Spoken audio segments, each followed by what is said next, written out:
Hey, everybody. So, I've been looking at this topic for a couple days now. This whole point of like hacking, like life hacks. I mean, there's so many things out there that are giving like tips and tricks to do certain things. And I was reading this article about life hacks for parents. And it was really interesting because I think the word hack, what does it actually mean? And I've seen a lot of people try to define it certain ways, but the reality is, in our world, we have a vocabulary that's preset, right? It's structured a certain way so that when you use a certain word, it has a meaning to other people. That's how you communicate. So the challenge is if you're trying to redefine certain words, but that redefinition isn't resonating through to other people, and they're still holding on to their certain definitions of those words, then it can be really difficult to communicate. So with the word hack, how do we define that word? And all the words related to it, like hackers, right? So what does the word hack mean? Now, typically, what we kind of try to accept it as in like marketing and stuff like that is it's a tip or trick, right? It's something to help you with something. Like it's a little piece of information that you can take on and you can apply really quickly, and it'll help you with your life. So like life hacks might be something like, how to change your car battery really quickly or something like that without having to know how the whole car works. It's just like how to be able to do this, one little piece of information. And sometimes those things can be really useful. So, but what does the word hack really mean? So if you look it up, right, like a verb, like the verb hack, to hack, means to do like rough cuts through something. Now that would make sense in terms of the life hacking information. Like you just need to do something really quickly. You don't want to have to think about it too much. You just want to be able to know how to change your car battery really quickly. So making rough cuts through something, right? And when you think, what do you think of when you think of the word hack? Like what context do you think of? And most of us all have the same picture of like hacking through the jungle with like a big machete or something like that. That's what you think of with the word hack. So, okay, what does it mean as a noun? What is a hack, like as a person? The word hack as a noun means somebody who, like one of the definitions is somebody who creates dull, unoriginal work. So that's really interesting, like a hack journalist, right? Somebody who just kind of scrapes things together and just, puts something out. Again, without much thought or consideration to the entire picture, right? If a journalist is creating a story, it's just kind of throwing things together and putting it out there. So now how does that apply? Because we all have kind of out in our world right now, we're thinking of like hackers. Like if you've seen the show Mr. Robot, or just kind of the whole, if you've read anything in the newspaper or anything like that, they talk about hackers, right? And hackers are kind of glorified. They're seen as these really intelligent people who can break into stuff, and they are either put in a very negative light where they're seen as people who are harming and trying to steal things, or like they're criminals, or they're seen as really intelligent, really smart, and that's how they're depicted in movies and TV shows and stuff like that. But it's really interesting to look at that, because I think that's where a lot of the life hacking stuff has come in, on the back of this idea of promoting hackers as these really super intelligent people who can go and bust into computer systems, and they're kind of idolized. So, and a lot of young people idolize that image. like, again, if you've seen Mr. Robot, it's very similar, that sort of idolizing what a hacker does. And I wanted to share something. Like, I had this really cool professor in college when I was studying computer science who shared this perspective of the difference between hackers and computer software engineers. And she was saying that hackers go in and create paths through things. Either they jump into a system where they try to break it, so they're breaking through something, or they're building something. So whether they're breaking through or building something, the path that they create or the structure that they create is very difficult to understand for another person. So a hacker, the methods that they use tend to be very unique to them. They tend to use structures in terms of language or structures in terms of programming language that are difficult to understand from other people, or modeling that's very difficult for another person to come in and be able to replicate. And I thought that was really interesting when we look at applying that to parenting, because there's lots of websites and videos from people talking about parenting hacks. And if there's one thing that we wanted to not just guess at and not just create a structure that can't be replicated, wouldn't it be parenting? Wouldn't that be something where we'd want to really look at how can we engineer an environment that's best?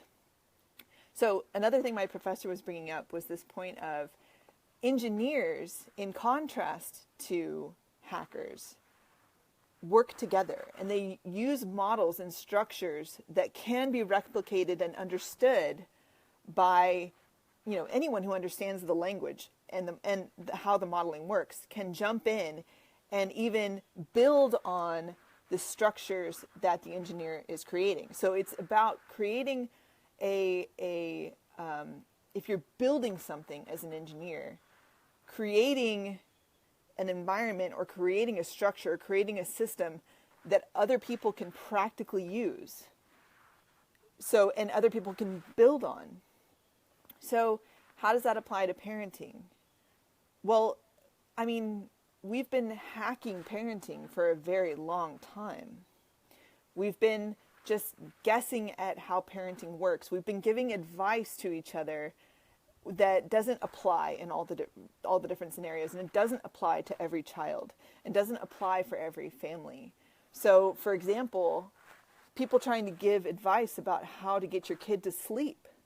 Like, it's a lot of the information out there is giving you advice based on a starting point of your child. You need to get your child to sleep in order to make your life easier. And we're not sitting and questioning the starting point of what exactly are we trying to do?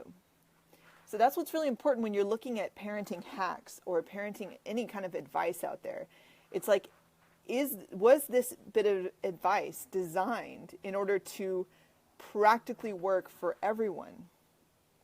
Because children are actually very straightforward in terms of what they need and what the support they need. They're all a little bit different, but they have a basic set of needs, and that's where support should be coming from.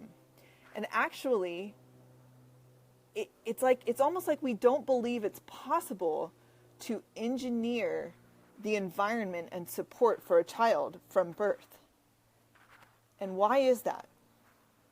Because we keep going for, a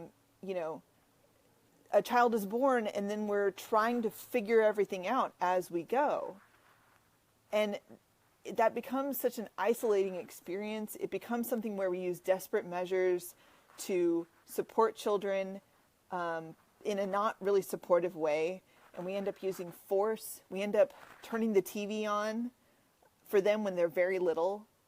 And it's like if we understood how influential every little thing in a child's environment was when they're under the age of 3, why would we ever allow certain influences to occur in our child's life, especially if we're in a position in our world where we can engineer our child's environment to be the very best.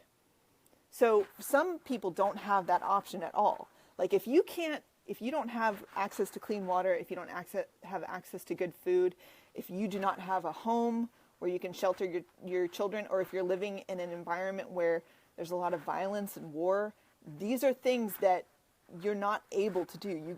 You are literally in survival mode.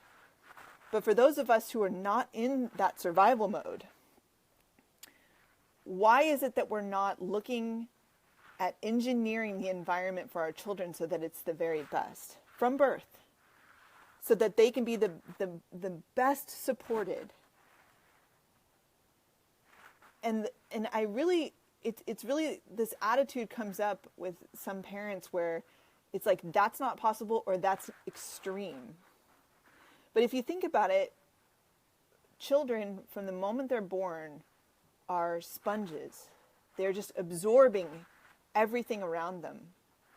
And everything that they absorb, and when they start learning words, every word that they learn and that they create a definition for, or they learn from context, which is what usually happens, all of that builds up this GPS within them, this guiding system that allows them to develop skills and certain abilities so that they can actually function effectively in this world. And so a really good question for parents to ask themselves is, what is my child being impulsed with now? Am I just hacking at this whole parenting thing? Or am I engineering their environment? Am I supporting them in the best way possible? Because structuring a child's environment and their support and their vocabulary from a very young age supports them to be able to do so many things in this world when they get to a point where they can go out and function without having parents there.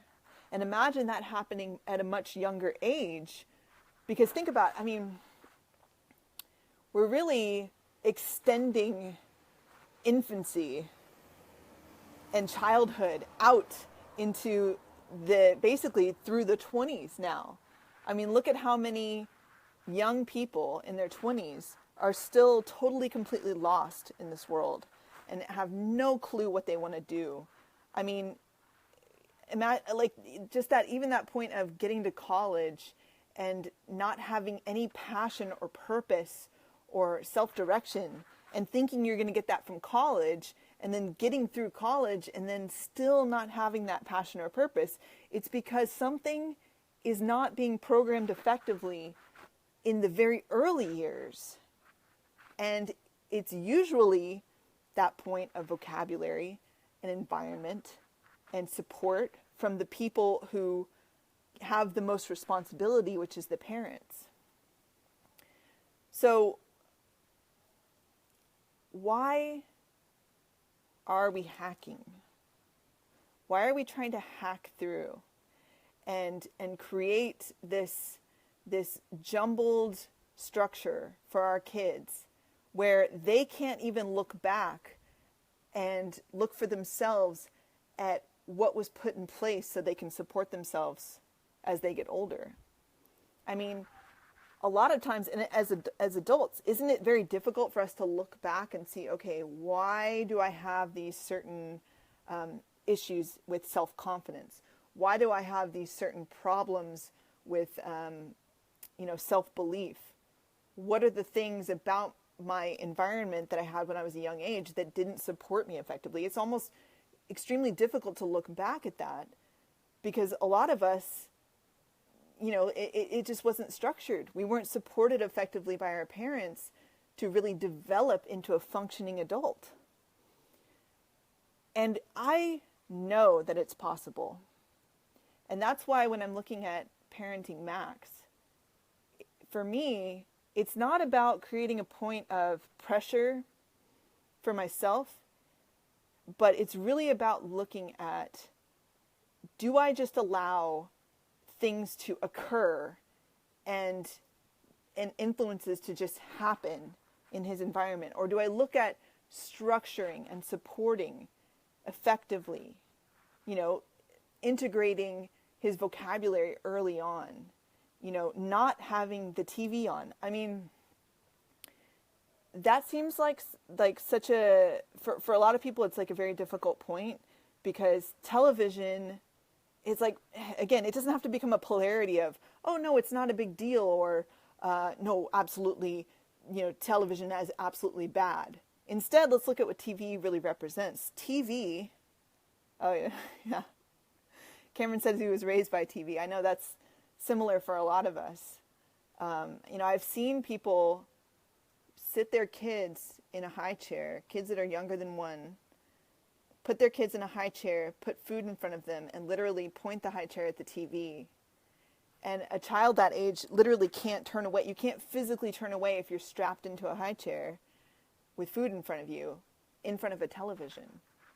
And again, it's not about demonizing TV, but we should look at the reality of what's going on, because there is a frame rate going on screens that has an effect on your child.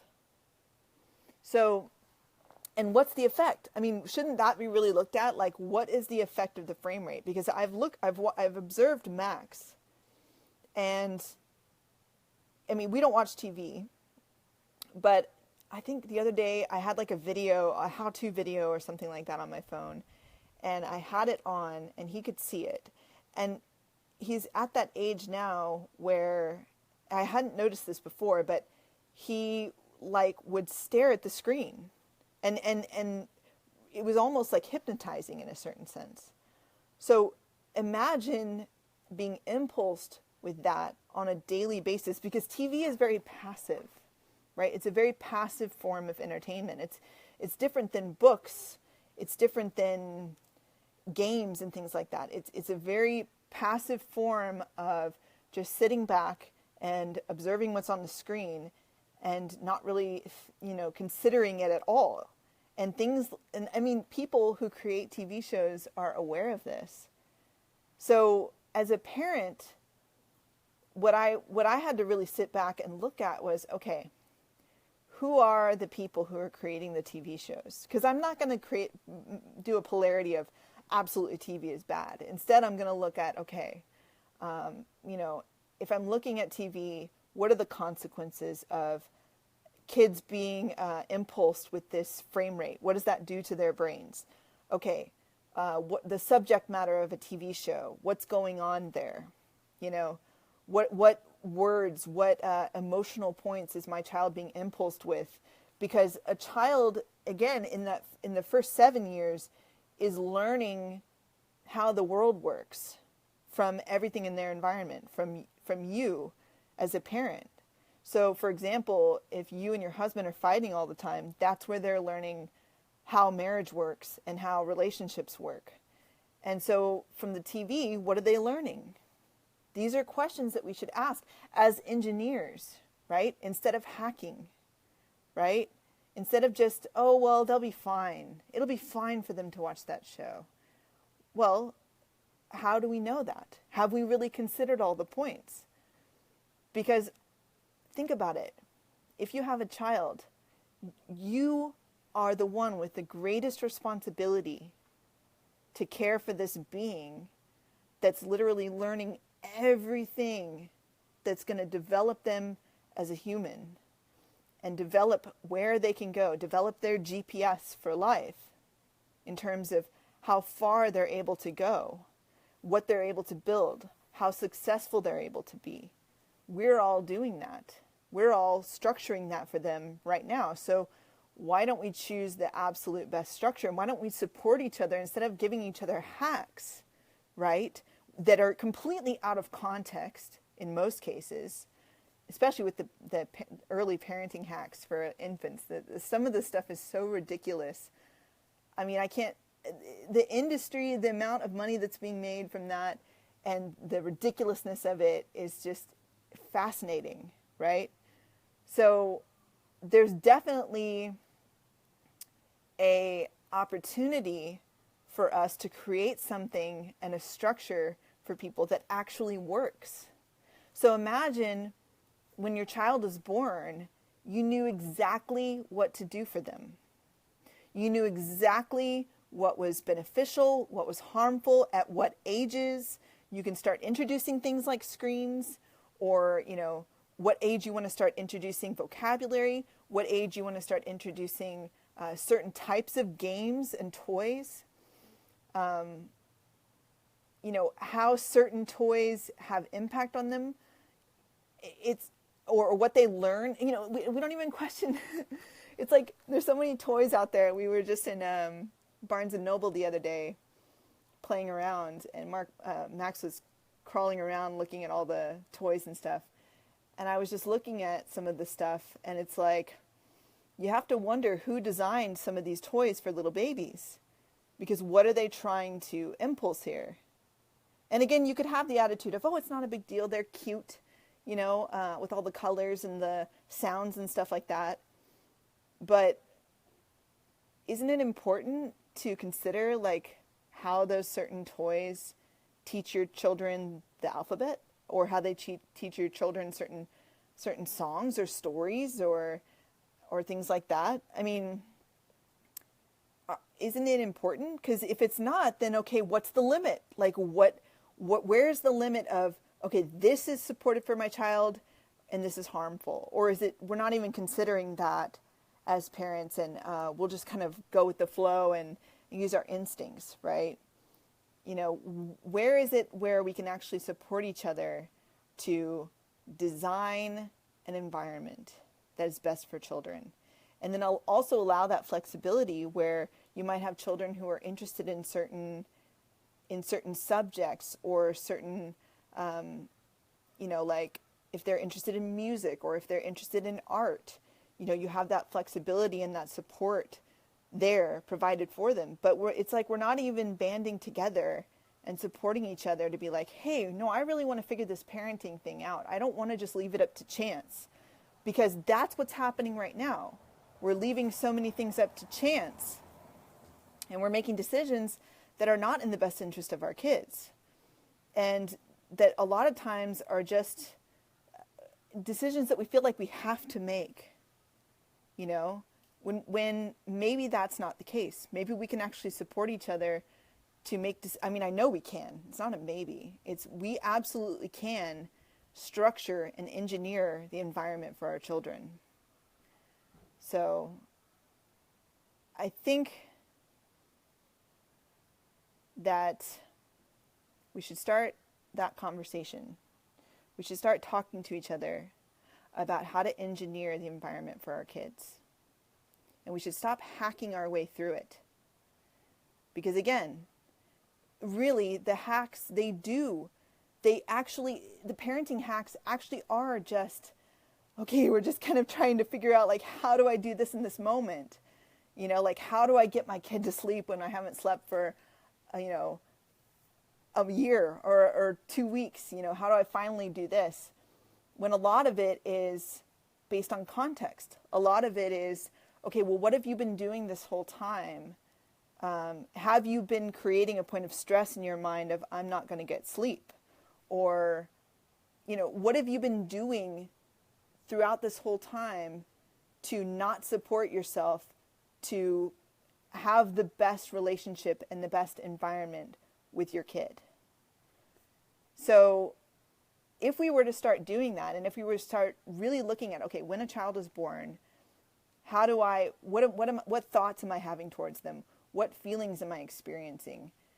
That's a good thing to structure for parents as well. It's like parents should be getting that support before a child is born. We should start engineering the environment before a child is born. And that starts with the parents' relationship to each other and their relationship to this child that's going to be born. Whether they're willing to really commit to creating the environment? Because if they're not, then what is it that we're doing really as parents? Because if it's just creating another being and then just letting them go, it's like, well, we're just going to create the exact same scenario that we had for ourselves. And if look, it's a good thing to be self-honest about is, are you satisfied with how your life has gone so far? Are you satisfied with the childhood that you had? Removing the sentimental bullshit, are you satisfied with everything that you were supported as and within throughout your childhood? Are you fully capable of everything that you want to create in this world right now? Because if you're not, then let's look at actually creating an environment for our kids that are born now that's fully supportive, to actually support them and allow them to do that effectively, to be able to go out in this world and fully function, because it's possible. So that's what I really wanted to talk about. I've really been looking at that point of not just guessing at parenting and not just hacking our way through it, but really structuring it in the best way possible and not allowing these influences just to happen to our kids and we just kind of sit back and know that it's not quite right, but we do it anyways because we don't really know how else best to support them. So if we started to build communities of parents who were really looking at, okay, how do we really support our kids effectively? How can we really make sure they're supported? And I know we have solutions for this. I mean, I have solutions that I'm applying with Max right now. And if we could get together in communities and start with this starting point of, we're going to commit to do everything that we can to develop their environment to be what's best, then I mean, again, I said in another video, we could change the world in one generation. And I really know that that's true, because it's everything that we would have wanted for ourselves when we were kids, everything that we would have wanted for ourselves now. Let's give that to our kids.